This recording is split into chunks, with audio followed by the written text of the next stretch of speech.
Hey guys, check it out. I've spent my morning making a craft out of a pizza box for the kids in Kids Church. We're learning about the Ten Commandments with the kids. We're doing God's great big story from creation all the way through to Jesus. And today we're doing the Ten Commandments, and I'm showing you this partly because I'm quite proud of it. Look how cool it is, it turns around and everything. But also because we're kind of talking about rules in our passage in Colossians as well. There were a lot more than 10 rules in the Old Testament. There were 613, that's a lot.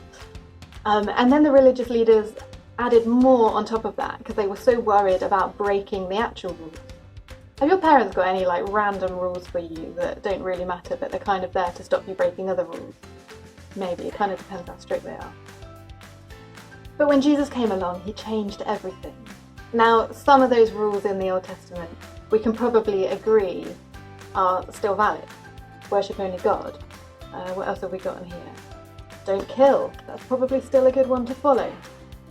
But some of the rules don't matter anymore. There were rules like all the men had to be circumcised to be part of the family of God.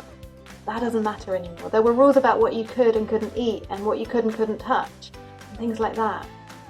And what Paul is saying to the Colossians today is, guys, you need to stop judging each other for breaking some of these rules that don't matter anymore.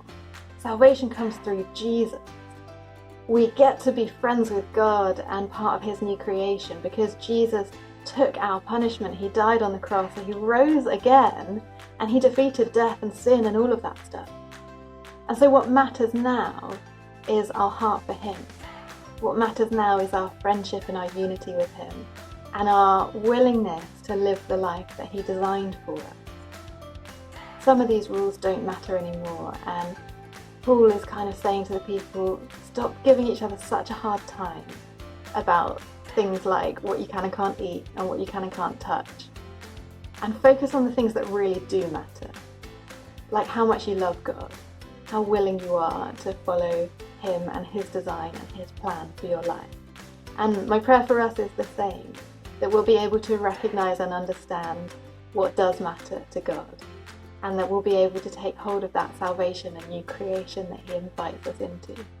Have a great week, and I'll see you soon.